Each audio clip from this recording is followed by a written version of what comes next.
24वां अध्याय भस्म महात्म्य का निरूपण। सूत जी बोले, हे महर्षियों, भस्म संपूर्ण मंगलों को देने वाला तथा उत्तम है। इसके 2 भेद बताए गए हैं। मैं उन भेदों का वर्णन करता हूँ, आप लोग सावधान होकर सुनिए। एक को महाभस्म जानना चाहिए और दूसरे को स्वल्प भस्म। महाभस्म के भी अनेक भेद हैं। वह 3 प्रकार का कहा गया है, श्रौत, स्मार्त और लौकिक। स्वल्प भस्म के भी बहुत से भेदों का वर्णन किया गया है। श्रौत और स्मार्त भस्म को केवल द्विजों के ही उपयोग में आने के योग्य कहा गया है। तीसरा जो लौकिक भस्म है वह अन्य लोगों के भी उपयोग में आ सकता है। श्रेष्ठ महर्षियों ने यह बताया है कि द्विजों को वैदिक मंत्र के उच्चारण पूर्वक भस्म धारण करना चाहिए। दूसरे लोगों के लिए बिना मंत्र के भी केवल धारण करने का विधान है। जले हुए गोबर से उत्पन्न होने वाला भस्म आग्नेय कहलाता है। हे महामुने, वह भी त्रिपुंड का द्रव्य है, ऐसा कहा गया है। अग्निहोत्र से उत्पन्न हुए भस्म का भी मनीषी पुरुषों को संग्रह करना चाहिए। अन्य यज्ञ से प्रकट हुआ भस्म भी त्रिपुंड धारण के काम में आ सकता है। जाबालोपनिषद में आए हुए अग्नि इत्यादि 7 मंत्रों द्वारा जल मिश्रित भस्म से धूलन, विभिन्न अंगों में मर्दन या लेपन करना चाहिए। महर्षि जाबालिनी ने सभी वर्णों और आश्रमों के लिए मंत्र से या बिना मंत्र के भी आदरपूर्वक भस्म से त्रिपुंड लगाने की आवश्यकता बताई है।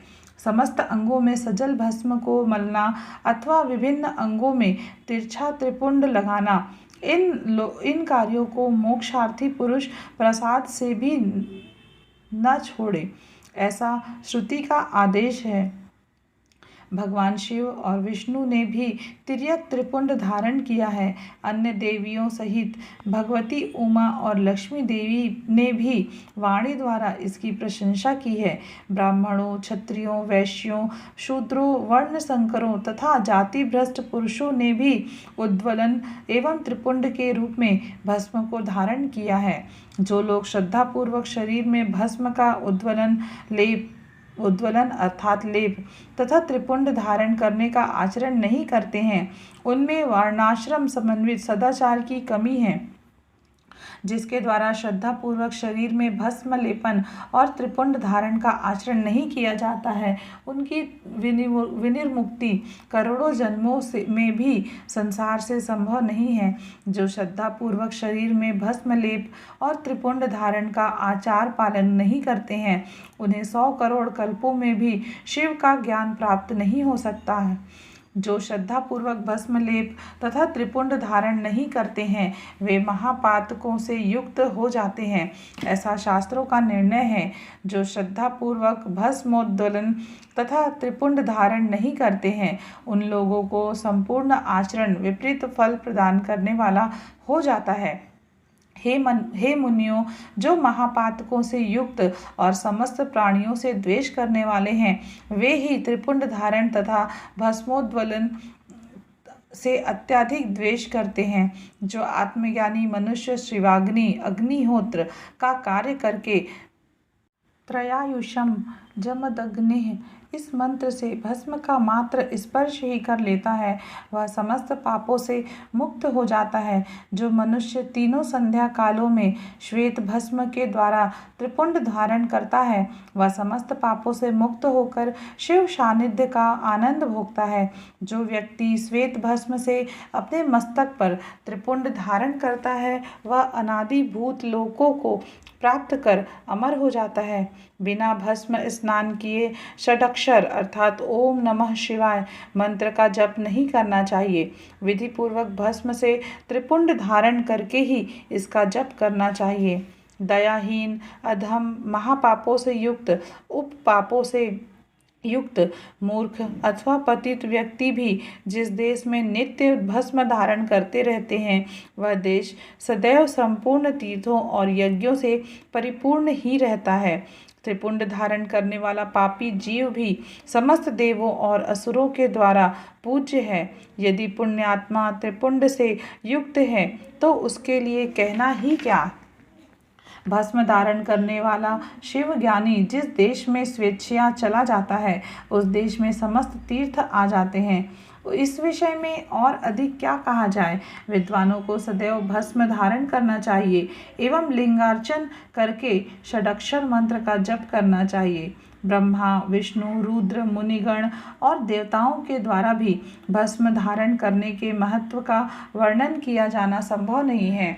जिसने अपने वर्ण तथा आश्रम धर्म से संबंधित आचार तथा क्रियाएं लुप्त कर दी हैं, यदि वह भी त्रिपुंड धारण करता है तो समस्त पापों से मुक्त हो जाता है। जो भस्म धारण करने वाले को त्याग कर धार्मिक कृत्य करते हैं, उनको करोड़ों जन्म लेने पर भी संसार से मुक्ति प्राप्त नहीं हो पाती है।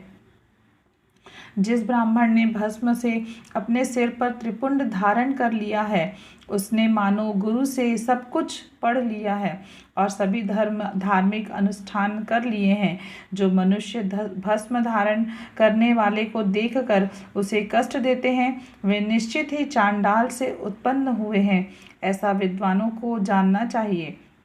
भक्तिपरायण ब्राह्मण और क्षत्रिय को माँ नस्तों के तनिये इस मंत्र से अभिमंत्रित भस्म का शास्त्र सम्मत कहे गए अंगों पर धारण करना चाहिए।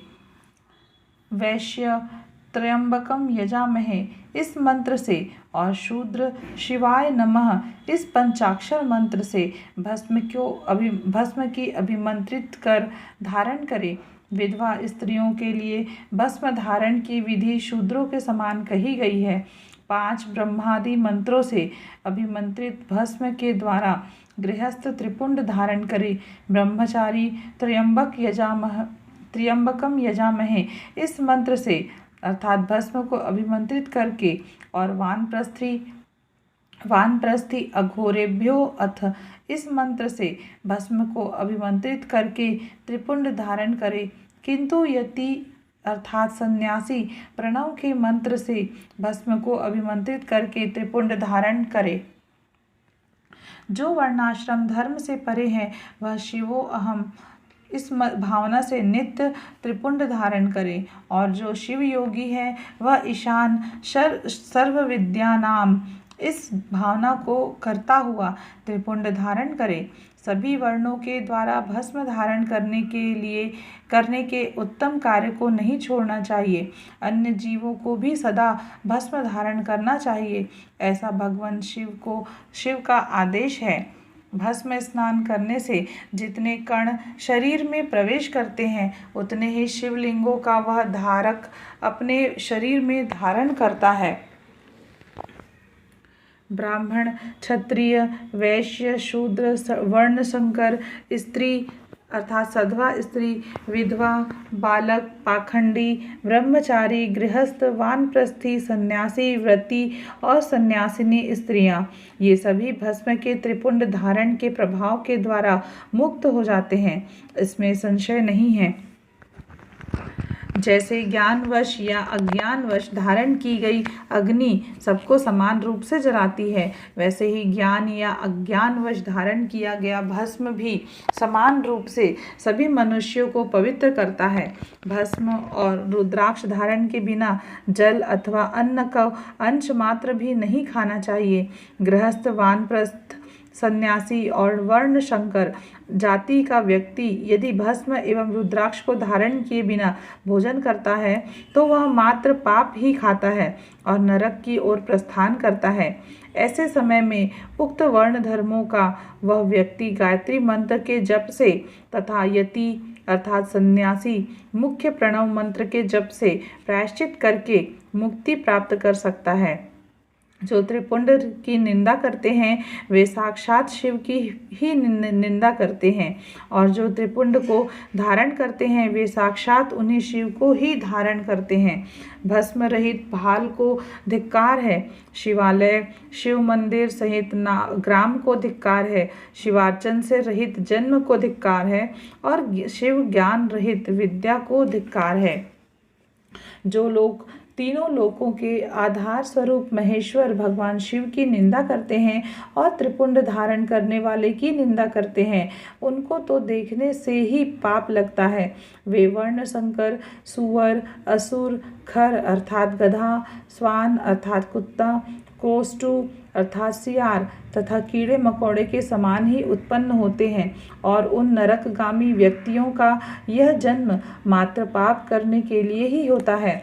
भगवान शिव की तथा त्रिपुंड धारण करने वाले उनके भक्तों की जो निंदा करते हैं, उन्हें रात में देखने पर चंद्रमा के दर्शन से और दिन में देखने पर सूर्य के दर्शन से शुद्धि प्राप्त होती है।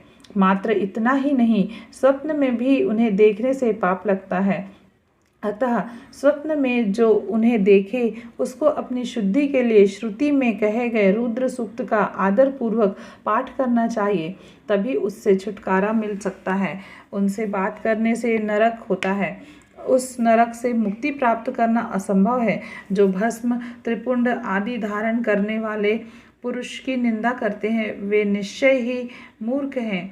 हे मुने, तांत्रिक ऊर्ध्व त्रिपुंड धारण करने वाले तथा तपाए हुए चक्र आदि चिन्हों को धारण करने वाले इस शिव यज्ञ के अधिकारी नहीं हैं, वे इस यज्ञ से बहिष्कृत हैं। बृहज्जा बालोपनिषद में कहे गए वे लोग ही उस यज्ञ में अधिकारी हैं। प्रयत्न पूर्वक उन्हें शिव यज्ञ के कार्य में सम्मिलित करना चाहिए। उन्हें भस्म लगाना चाहिए। विभूति का चंदन से या चंदन में विभूति का मिश्रण कर बनाए गए मिश्रित भस्म से मस्तक पर त्रिपुंड धारण करना चाहिए। कुछ भी हो, मस्तक पर विभूति धारण करना आवश्यक है। यदि बुद्धि नहीं है तो भी यह करना सदा लोगों के लिए आवश्यक ही है। ब्रह्मचारिणी, सधवा तथा विधवा स्त्रियों और ब्राह्मण आदि द्विजों को केश पर्यंत भस्म धारण करना चाहिए। इसी प्रकार ब्रह्मचर्य आदि आश्रम वालों को भी स्वच्छ विभूति धारण करना उचित है, क्योंकि विभूति मोक्ष देने वाली और समस्त पापों को नाश करने वाली है। जो भस्म द्वारा विधि पूर्वक त्रिपुंड धारण करता है वह ब्रह्म हत्या आदि महापातक समूहों और उच्छिया अनादि भक्षण अर्थात उपपातकों से मुक्त हो जाता है। ब्रह्मचारी, गृहस्थ, वानप्रस्थी और सन्यासी ये चारों आश्रम, ब्राह्मण, क्षत्रिय, वैश्य, शूद्र तथा अन्य वर्ण संकर ये चारों वर्ण तथा उपवर्ण के लोग, पतित अथवा नीच मनुष्य भी विधि पूर्वक शरीर पर भस्म उद्धूलन और त्रिपुंड धारण करके शुद्ध हो जाते हैं, क्योंकि सम्यक रूप से धारण की गई भस्म से तत्काल ही पाप राशि से मुक्ति प्राप्त हो जाती है। भस्म धारण करने वाला व्यक्ति विशेष रूप से स्त्री हत्या, गो हत्या, वीर हत्या और अश्व हत्या आदि पापों से मुक्त हो जाता है, इसमें संशय नहीं है।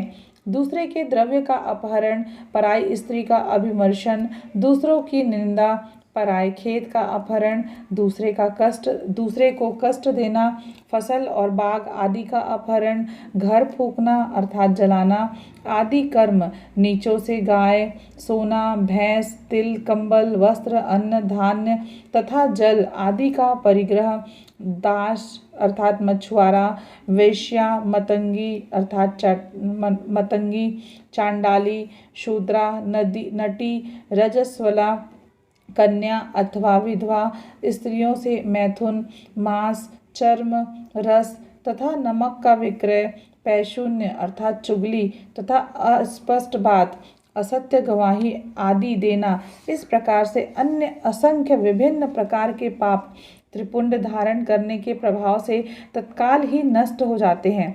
भगवान शिव के द्रव्य का अपहरण और जहाँ कहीं शिव की निंदा करने वाला तथा शिव के भक्तों की निंदा करने वाला व्यक्ति प्रायश्चित करने पर भी शुद्ध नहीं होता है। जिसने शरीर पर रुद्राक्ष और मस्तक पर त्रिपुंड धारण किया है, ऐसा मनुष्य यदि चांडाल भी है तो भी वह सभी वर्णों में श्रेष्ठतम और संपूज्य है। जो मस्तक पर त्रिपुंड धारण करता है वह इस संसार में जितने भी तीर्थ हैं और गंगा आदि जितनी नदियां हैं उन सब में स्नान किए हुए के समान अर्थात पुण्य फल प्राप्त करने वाला होता है। पंचाक्षर मंत्र से लेकर 7 करोड़ महामंत्र और अन्य करोड़ों मंत्र शिव कैवल्य को प्रदान करने वाले होते हैं। हे मुने, विष्णु आदि देवताओं के लिए प्रतिपादित अन्य जो मंत्र है वे सभी सुखों को देने वाले हैं। जो त्रिपुंड धारण करता है उसके वश में ये सब मंत्र स्वतः ही हो जाते हैं। त्रिपुंड धारण करने वाला मनुष्य अपने वंश और गोत्र में उत्पन्न हजारों पूर्वजों का और मनुष्यों भविष्य में उत्पन्न होने वाली हजारों संतानों का उद्धार करता है। जो त्रिपुंड धारण करता है उसे इस लोक में रोग रहित दीर्घायु प्राप्त होती है और वह संपूर्ण भोगों का उपभोग करके जीवन के अंतिम समय में सुखपूर्वक ही मृत्यु को प्राप्त करता है। वह मृत्यु के पश्चात अणिमा, महिमा आदि 8 ऐश्वर्यों और सद्गुणों से युक्त दिव्य शरीर वाले शिव को प्राप्त करता है और दिव्य लोक के देवों से सेवित दिव्य विमान पर चढ़कर शिवलोक को जाता है। वहाँ पर वह सभी विद्याधरों और महापराक्रमी गंधर्वों, इंद्र आदि लोकपालों के लोकों में क्रमशः जाकर बहुत से भोगों का उपभोग करता हुआ प्रजापतियों के पदों तथा ब्रह्मा के पद पर आसीन होकर वहाँ दिव्य लोक की सैकड़ों कन्याओं के साथ आनंदित होता है। वह उस लोक में ब्रह्मा की आयु के बराबर आयु को प्राप्त कर अनेक सुखों का भोग करके विष्णु लोक को जाता है और ब्रह्मा के 100 वर्षों तक सुखों का भोग प्राप्त करता है। तदंतर वह शिवलोक को जाकर इच्छा अनुकूल अक्षय कामनाओं को प्राप्त कर शिव का सानिध्य प्राप्त कर लेता है, इसमें संदेह नहीं है। सभी उपनिषदों के सार को बार बार सम्यक रूप से देखकर यही निर्णय लिया गया है कि त्रिपुंड धारण करना ही परम श्रेष्ठ है। जो ब्राह्मण विभूति की निंदा करता है वह ब्राह्मण नहीं है अपितु अन्य जाति का है और विभूति निंदा के कारण उसे चतुर्मुख ब्रह्मा की आयु सीमा तक नरक भोगना पड़ता है। श्राद्ध, यज्ञ, जप, होम, बलि, वैश्य, देव और देव पूजन के समय जो पूतात्मा मनुष्य त्रिपुंड धारण करता है वह मृत्यु को भी जीत लेता है। मल त्याग करने पर अर्थात शुद्धि के लिए जल स्नान किया जाता है। भस्म स्नान करने पर सदा पवित्रता आती है। मंत्र स्नान पाप का हरण करता है और ज्ञान रूपी जल में अवगाहन करने पर परम पद की प्राप्ति होती है। समस्त तीर्थों में स्नान करने से जो पुण्य और फल प्राप्त होता है वह फल भस्म स्नान करने वाले को प्राप्त हो जाता है। भस्म स्नान ही परम श्रेष्ठ तीर्थ है जो प्रतिदिन गंगा तीर्थ स्नान के समान है। भस्म तो भस्म रूपी साक्षात शिव है जो त्रैलोक्य को पवित्र करने वाला है।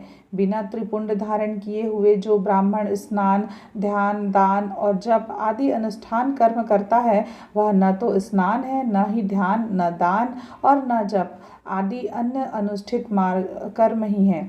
वानप्रस्थ, कन्या और दीक्षा रहित मनुष्यों को मध्याह्न के पूर्व ही जल से युक्त त्रिपुंड धारण करना चाहिए, किंतु मध्याह्न के पश्चात जल रहित भस्म से त्रिपुंड धारण करना उचित है।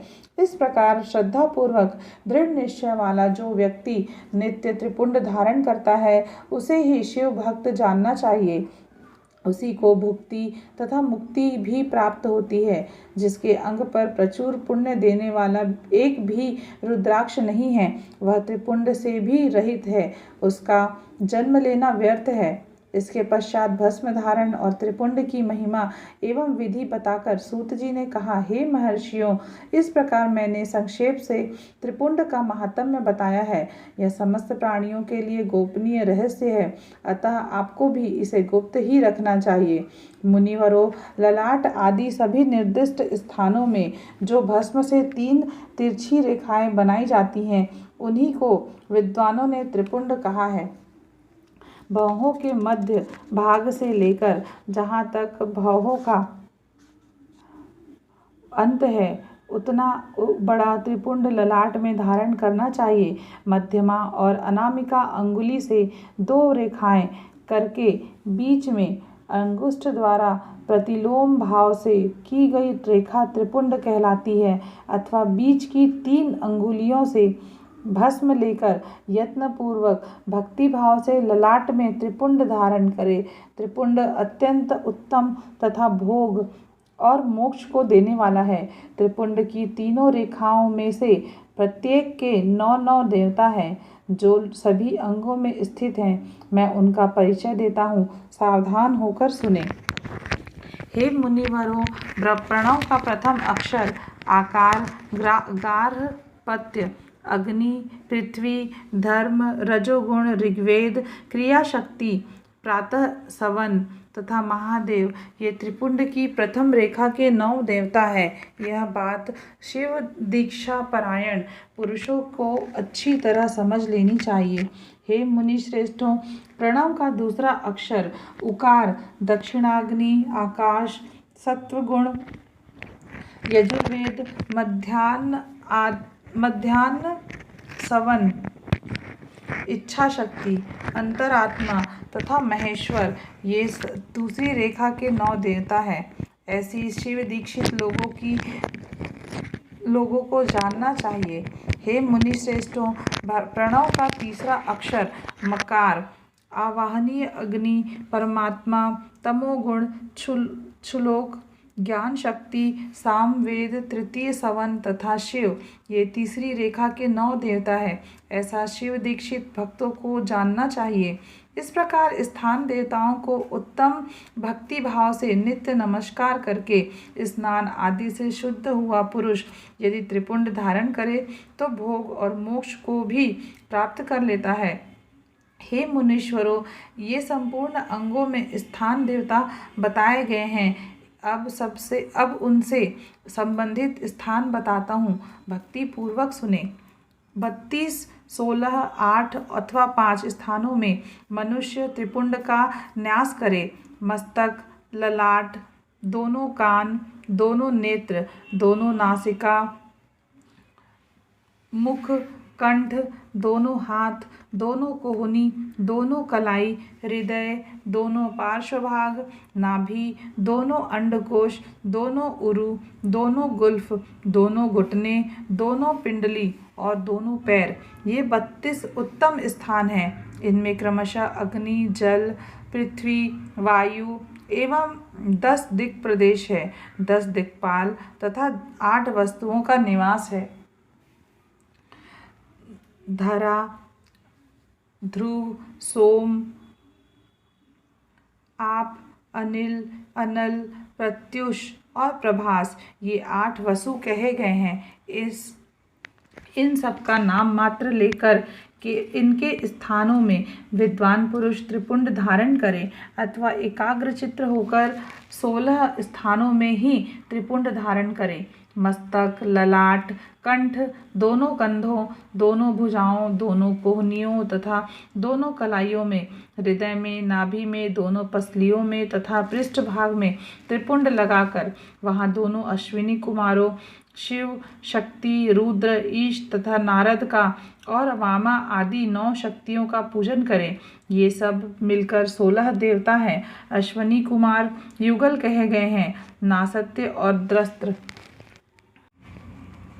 अथवा मस्तक, केश, दोनों कान, मुख, दोनों भुजा, हृदय, नाभि, दोनों उरु, दोनों जानु, दोनों पैर और पृष्ठभाग, इन 16 स्थानों में 16 त्रिपुंड का न्यास करे। मस्तक में शिव, केशों में चंद्रमा, दोनों कानों में रुद्र और ब्रह्मा, मुख में विघ्नराज गणेश, दोनों भुजाओं में विष्णु और लक्ष्मी, हृदय में शंभु, नाभि में प्रजापति, दोनों उरुओं में नाग और नाग कन्याएं, दोनों घुटनों में ऋषि कन्याएं, दोनों पैरों में समुद्र तथा विशाल पृष्ठभाग में संपूर्ण तीर्थ देवता रूप से विराजमान है। इस प्रकार 16 स्थानों का परिचय दिया गया है।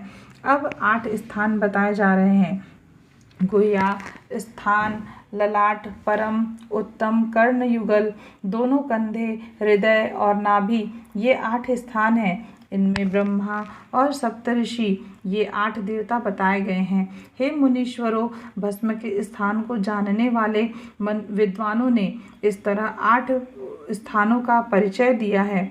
अथवा मस्तक, दोनों भुजाएं, हृदय तथा नाभि, इन 5 स्थानों को भस्म वेत्ता पुरुषों ने भस्म धारण के योग्य बताया है। यथासंभव देश काल आदि की अपेक्षा रखते हुए उद्धूलन अर्थात भस्म को अभिमंत्रित करना और जल में मिलाना आदि कार्य करें। यदि उद्धूलन में भी असमर्थ हो तो त्रिपुंड आदि लगाएं। त्रिनेत्रधारी, तीनों गुणों के आधार तथा तीनों देवताओं के जनक भगवान शिव का स्मरण करते हुए नमः शिवाय कहकर ललाट में त्रिपुंड लगाएं। ईशाभ्याम नमः ऐसा कहकर दोनों पार्श्व भागों में त्रिपुंड धारण करें। बीजाभ्याम नमः यह बोलकर दोनों प्रकोष्ठों में भस्म लगाएं। पितृभ्याम नमः कहकर नीचे के अंग में, उमेशाभ्याम नमः कहकर ऊपर के अंग में तथा भीमाय नमः कहकर पीठ में और सिर के पिछले भाग में त्रिपुंड लगाना चाहिए। इस प्रकार शिव महापुराण के प्रथम विद्वेश्वर संहिता के साध्य साधन खंड में भस्म धारण वर्णन नामक 24वां अध्याय पूर्ण हुआ।